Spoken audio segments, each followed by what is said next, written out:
How to battle fear. In uncertain times, our go-to mindset is fear.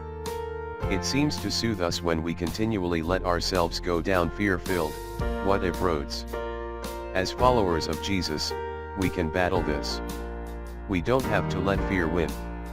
This plan is filled with practical tips as you take steps to win the battle fear is waging. Day 3 of 4. Devotional. Submit first. Submitting to the Lord is our first line of defense when fear rears its ugly head. And guess who loves it when we live in fear? Our spiritual enemy. Fear is his playground. Thankfully, we have a plan of attack. God has given us a spiritual dress code in Ephesians Chapter 6 verse 10 to 18.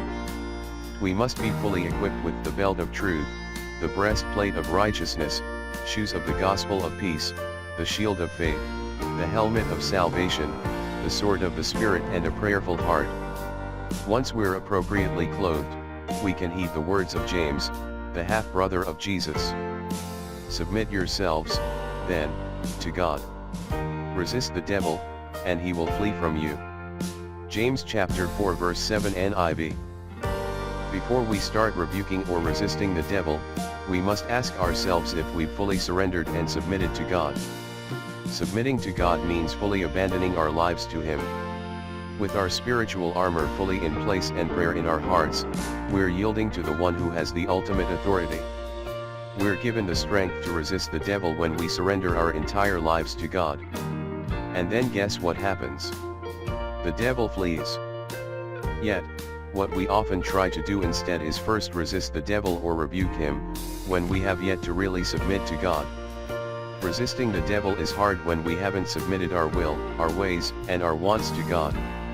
Submitting to God is not only the first step, but our submission to God is actually us resisting Satan at the same time. We have the tools at hand. Let's take steps toward fully giving our lives to our good God, for when we do, the devil has no power over us. Ephesians chapter 6 verse 10 to 18. Finally, build up your strength in union with the Lord and by means of His mighty power. Put on all the armor that God gives you, so that you will be able to stand up against the devil's evil tricks. For we are not fighting against human beings but against the wicked spiritual forces in the heavenly world, the rulers, authorities, and cosmic powers of this dark age. So put on God's armor now.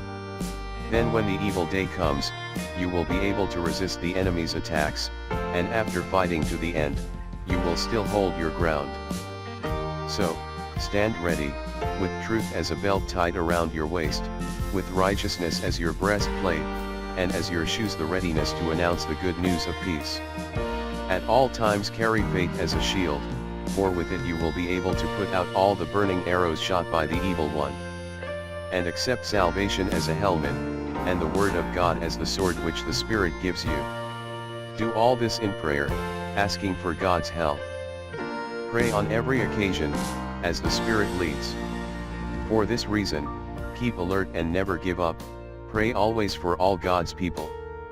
James chapter 4 verse 7.